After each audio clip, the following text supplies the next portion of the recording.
যদি আপনার মনে হয় যে দেয়ালে পিঠ ঠেকে গেছে, কেউ কিছু করতে পারছে না আপনার জন্য, আপনি পরিপূর্ণ ইয়াকিনের সাথে, দৃঢ় বিশ্বাসের সাথে এই 4টা আমল নিয়মিত করবেন। এবং আমি বহু মানুষকে পার্সোনালি এটার পরামর্শ দিয়েছি, ওনারা আমল করেছেন, আমল করে উপকৃত হয়েছেন। এরকম বহু মানুষ আছেন, বৃদ্ধ মানুষ, বাবা ক্যান্সারে আক্রান্ত হয়েছেন অনেক দেরিতে, আল্লাহ তাআলা অলৌকিকভাবে সাহায্য করেছেন। হ্যাঁ, কখনো যদি আল্লাহ তাআলা এই আমলগুলো করার পরও আমার বিপদ দূর না করেন, তাহলে হয় আমার আমলের মধ্যে কোনো ত্রুটি ছিল, অথবা আমার এই বিপদ দূর না হওয়ার মধ্যে আমার জন্য কোনো কল্যাণ নিহিত ছিল। আল্লাহ তাআলা আমার দোয়া কবুল করে যে উপকার হতো তার চাইতে বেটার কিছু হয়তো আমাকে দিবেন, এই ইয়াকিন একজন ইমানদারের থাকবে। সে 4টা আমলের 1 নম্বর হলো ইস্তেগফারের আমল। ইস্তেগফার, আপনি ফেসে গেছেন কোনো জায়গায়, কোনো উপায় পাচ্ছেন না, আপনি ইস্তেগফার করতে থাকেন।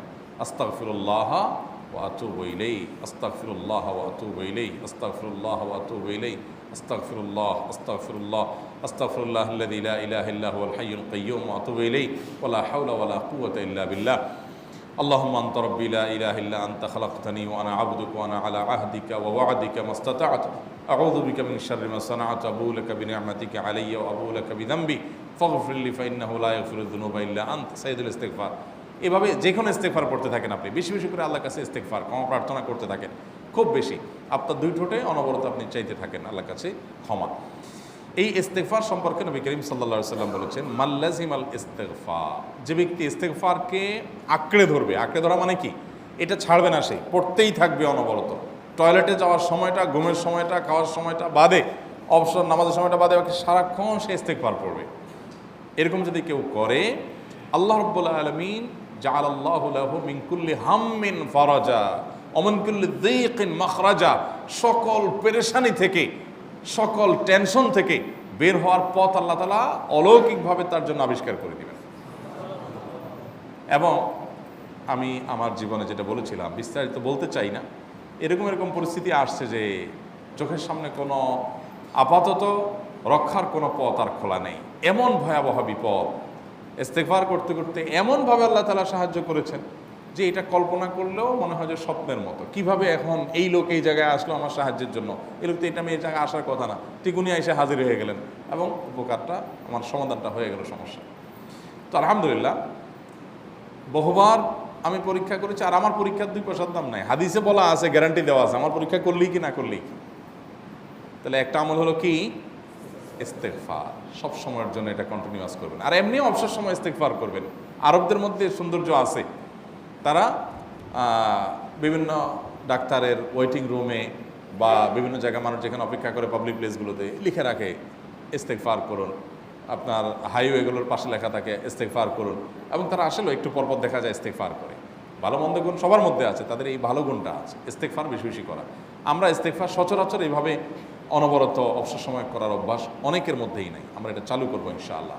বিশেষ করে যখন কোনো সমস্যা হবে তখন ইস্তেগফার চলতে থাকবে মুখে অনবরত, ধীরে ধীরে মহব্বতের সাথে নিজেকে, নিজের পাপ অপরাধগুলোর কথা স্মরণ করে আল্লাহর কাছে মাফ চাইতে থাকবো, পেরেশানি দূর হবে ইনশাআল্লাহ। 1 নাম্বার 2, দুরুদ, নবী করিম সাল্লাল্লাহু আলাইহি সাল্লামের প্রতি দুরুদ পাঠ করা। এটা যদি আপনি নিয়মিত করতে থাকেন মহব্বতের সাথে, আল্লাহুম্মা সাল্লি আলা মুহাম্মদ ওয়া আলা আলি মুহাম্মদ কামা সাল্লাইতা আলা ইব্রাহিম ওয়া আলা আলি ইব্রাহিম ইন্নাকা হামিদুম মাজিদ, আল্লাহুম্মা বারিক আলা মুহাম্মদ ওয়া আলা আলি মুহাম্মদ কামা বারাকতা আলা ইব্রাহিম ওয়া আলা আলি ইব্রাহিম ইন্নাকা হামিদুম মাজিদ। আপনি একবার ছোট দুরূদ যদি পড়েন, সাল্লাল্লাহু আলাইহি ওয়াসাল্লাম, সাল্লাল্লাহু আলাইহি ওয়াসাল্লাম, আল্লাহুম্মা সাল্লি আলা মুহাম্মদ ওয়া আলা আলি মুহাম্মদ, শুধু এইটুকু পড়েন। জাযাল্লাহু আন্না মুহাম্মাদাম মা হুয়া আহলু, শুধু এইটুকু পড়েন। আপনি এভাবে যেই কোনো দুরূদ নবী করিম সাল্লাল্লাহু আলাইহি ওয়াসাল্লামের প্রতি যদি পড়েন এবং পড়তে থাকেন অনবরত, ইস্তেগফারের পাশাপাশি দুরূদের ক্ষেত্রে নবী করিম সাল্লাল্লাহু আলাইহি ওয়াসাল্লাম বলেছেন যে এইটা তোমার জন্য যথেষ্ট হয়ে যাবে। তুমি যদি আল্লাহর কাছে আর কোনো দোয়া করতে না পারো, শুধু দুরূদটা পড়ো, তোমার সব পেয়ে যাবে, কিচ্ছু লাগবে না। এক সাহাবী বলছেন, রাসূলুল্লাহ, আমার দোয়ার মধ্যে দুরূদ কত পার্সেন্ট রাখবো? আমি তো আমার অনেক কিছু আল্লাহর কাছে চাইবো, দুরূদ মানে তো নবীজির জন্য দোয়া, মানে আমার জন্য তো আমি দোয়া করবো, আপনার জন্য দোয়া কত পার্সেন্ট করবো? 1/3, 1/4, তারপরে হাফ, এবার বিভিন্ন পার্সেন্টেজ বলছিলেন তিনি। নবী করিম সাল্লাল্লাহু আলাইহি ওয়াসাল্লাম বলেছেন যে হ্যাঁ, এর বেশি করতে পারলে আরও ভালো, আরও ভালো। তো ভদ্রলোক এর বেশি, ওই সাহাবী রাদিয়াল্লাহু তাআলা আনহু, তিনি এর বেশি বাড়াতে একটা পর্যায়ে বলছেন যে আমি সব দোয়া আপনার জন্য করি। নবী করিম সাল্লাল্লাহু আলাইহি ওয়াসাল্লাম বলেছেন, তাহলে তোমার আর কোনো দোয়াই করতে হবে না, এর মধ্যে সব দোয়া চলে আসবে।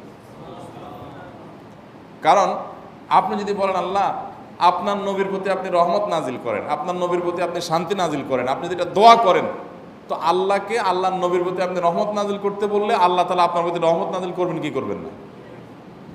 আপনি কাউকে খুশি করতে চান, কার কাছ থেকে কিছু আদায় করতে চান, তার ছেলেটারে যদি হাদিয়া তোহফা দেন, আদর যত্ন করেন, তো বাই ডিফল্ট অটোমেটিকলি ওই লোকের সিম্পেথি আপনার দিকে আসবে কি আসবে না? চোখ বন্ধ করে আসবে। তো আল্লাহর নবীর জন্য যখন আপনি দোয়া করবেন তখন আল্লাহ তাআলা আপনার মধ্যে রহমত নাজিল করবেনই, এটা নবী সাল্লাল্লাহু আলাইহি ওয়াসাল্লামের ওয়াদা। যে কোনো পেরেশানি, তিনি আরও বলেছেন যদি কেউ দুরূদের আমল করে নিয়মিত, আল্লাহ রাব্বুল আলামিন তার সকল পেরেশানির জন্য যথেষ্ট করে দিবেন। এই আমলটাকে সবগুলো দূর করার জন্য যথেষ্ট হয়ে যাবে। এই দুরূদের আমলটা আমি দেখেছি সুবহানাল্লাহ গুলির মতো কাজ করে। আজকের ঘটনা, এক ভদ্রলোক সকালে একটা টেলিভিশন চ্যানেলে, বেসরকারি চ্যানেলে প্রোগ্রাম শেষ করে নামছিলাম লিফটে, তো উপস্থাপক উনি বলছিলেন যে ভাই মানে দুরূদের আমল পড়ে আমি কিছুদিন আগে একটা ইয়াতে মানে এমন একটা অবস্থা যে এইটা থেকে বের হওয়ার কোনো পথ আর নাই, শুরু করলাম দুরূদ অনবরত, এরপরে আল্লাহ তাআলা আমাকে এমনভাবে উদ্ধার করলেন আমি কল্পনা করতে পারিনি। আলহামদুলিল্লাহ এই আমলগুলো করে অনেক ভাইরা আমাকে অভিজ্ঞতা জানাইছেন যে আলহামদুলিল্লাহ তাদের অভিজ্ঞতা অলৌকিক। হ্যাঁ, ওই যে বললাম কখনো যদি আল্লাহ তাআলা আপনার দোয়া কবুল না করেন তাহলে হয় আমার ত্রুটি আছে, আর না হলে আমার জন্য আল্লাহ তাআলা এর চেয়ে বেটার কিছু রেখেছেন, আমি সেই ইয়াকিন রাখবো ইনশাআল্লাহ বিইذنিল্লাহ। আর এই দোয়াতে সমাধান হবেই হবে, সে বিশ্বাস থাকতে হবে। নবী করিম সাল্লাল্লাহু আলাইহি ওয়াসাল্লাম বলেছেন, হাদিসে কুদসিতে আল্লাহ বলেছেন আনা ইনদা যান্নি আবদি বি, বান্দা আমার প্রতি যেমন ধারণা করে আমি তেমন আচরণ করি। আপনি যদি চিন্তা করেন করে দেখি হয় কি না, দেখি ট্রাই করি, তাহলে ওই আল্লাহ তাআলা বলবেন ঠিক আছে দেখতে থাক।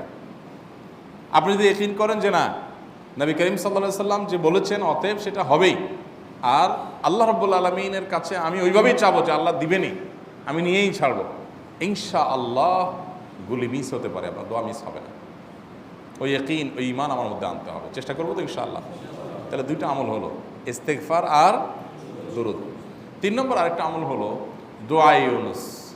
দোয়া ইউনুস, লা ইলাহা ইল্লা আনত সুবহানাক ইন্নী কুনতু মিনাজ জালিমিন। বেশি বেশি পড়তে থাকবেন, যখন বিপদে পড়বেন ইস্তেগফার আর দুরূদ পড়বেন সবচেয়ে বেশি, আর মাঝে মধ্যে দোয়া ইউনুস, লা ইলাহা ইল্লা আনত সুবহানাকা ইন্নী কুনতু মিনাজ জালিমিন। আল্লাহ সুবহানাহু ওয়া তাআলা কোরআনে কারিমে এই দোয়ার পরে বলেছেন ওয়াকাযালিকা নুনজিল মুমিনিন।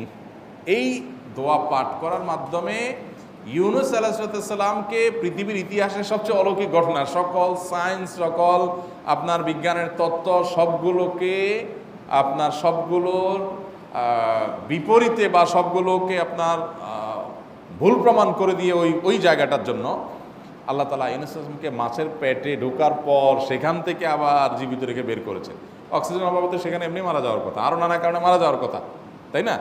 কিন্তু আল্লাহ তাআলা তাকে রক্ষা করেছেন, কারণ উনি ওই বিপদে পড়ার পর থেকে এইটা পড়তেছিলেন, লা ইলাহা ইল্লা আনতা সুবহানাকা ইন্নী কুনতু মিনাজ জালিমিন।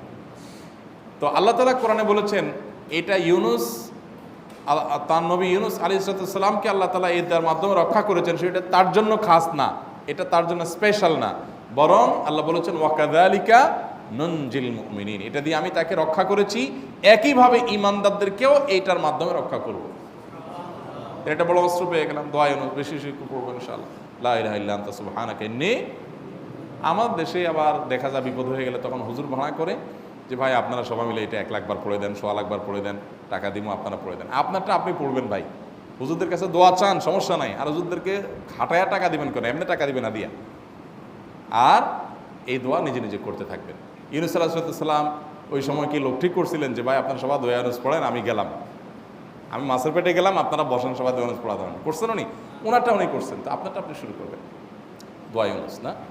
4 নম্বর আমল হলো ইয়া যাল জালালি ওয়াল ইকরাম, এটা বিশেষ করে পাঠ করবেন। নবী করিম সাল্লাল্লাহু আলাইহি ওয়াসাল্লাম বলেছেন আলিজু বিয়া যাল জালালি ওয়াল ইকরাম, ইয়া যাল জালালি ওয়াল ইকরাম, এইটাকে তোমরা আঁকড়ে ধরবে। ইয়া যাল জালালি ওয়াল ইকরামের মানে কি? এটা আল্লাহকে ডাকা, আর কিছু না। এবং হাদিসে বর্ণিত দোয়া, এটা মাসনুন দোয়া। ইয়া যাল জালালি ওয়াল ইকরাম মানে হে মহা ক্ষমতার অধিকারী, প্রতাপশালী এবং সম্মানের মালিক, এটা বলার মানে হলো আল্লাহর কাছে নিবেদন করা, যেহেতু আপনার প্রতাপ আছে, আপনার জালাল আছে, আপনার বড়ত্ব আছে, হে বড়ত্বের অধিকারী এবং হে সম্মানের অধিকারী, আপনার যেহেতু আল্লাহ তাআলা এটা, আপনার যদি এটা আছে, অতএব হে আল্লাহ আপনি আমাকে এটা দান করুন, আপনার সেখান থেকে আমার প্রতি রহম করুন, আপনার সেখান থেকে আমাকে, আপনার বড়ত্ব থেকে আমাকে আপনি হেফাজত করুন, আপনার একরাম থেকে আমাকে আপনি, তা দিয়ে আপনি আমাকে রহম করুন। তো সেই দোয়া আল্লাহ তাআলার কাছে নিবেদন করতে পারি, ইয়া যাল জালালি ওয়াল ইকরাম। এর পাশাপাশি তাহাজ্জুদের নামাজ এবং যে কোনো নফল নামাজ। কারণ নবী সাল্লাল্লাহু আলাইহি সাল্লাম ইজা হাজাবাহু আমরুন সাল্লা, নবীজি সাল্লাল্লাহু আলাইহি সাল্লামের কোনো পেরেশানি শুরু হলে আগে ওযু করে 2 রাকাত নামাজ পড়তেন, ওযু করে 2 রাকাত নামাজ পড়তেন। আমাদের যখন পেটে ব্যথা শুরু হয় আগে কার কথা মনে পড়ে? ডাক্তারের কথা মনে পড়ে। যখন গায়ে জ্বর আসে সবার আগে মনে পড়ে কিসের কথা? নাপা, নাপা, ঠিক না? জ্বর আসছে গায়ে, সবার আগে আমরা কি চিন্তা করি? নাপা। নাপা আপনি চিন্তা করেন, খান, নিষেধ না তো, ওষুধ গ্রহণ করা সুন্নত। নবী সাল্লাল্লাহু আলাইহি সাল্লাম নির্দেশ করেছেন ওষুধ সেবন করতে, আপনি করেন, ভালো কথা। কিন্তু ইমানদার সব কিছুর আগে ব্যথা আসছে, তাহলে ব্যথার জন্য একটা ওষুধ দোয়া শিখেছেন, দোয়াটা আগে করবে, পাশাপাশি ওইটা করবে। এলো ইমানদারের কাজ। আমরা আজকাল ইমান থেকে অনেক দূরে সরে গেছি। আল্লাহ আমাদের সেই ইয়াকিন দান করুন। তাহাজ্জুদের সময় দোয়া, অনেক বেশি দোয়া কবুল হয়। তাহলে 4টা আমল ইনশাআল্লাহ আপনাকে এই ভয়াবহ বিপদ থেকে উদ্ধার করার জন্য সাহায্য করবে ইনশাআল্লাহ। সে ইয়াকিন নিয়ে করবেন। সেই সাথে as-সাদকাত তারদুল বালা, দান সাদকা করা, অন্যান্য যে আমলগুলো আছে টুকটাক সেগুলোর সাথে সাথে চালানো। বাকি এই 4টাকে বেসিক্যালি একটু জোরভাবে করতে থাকা।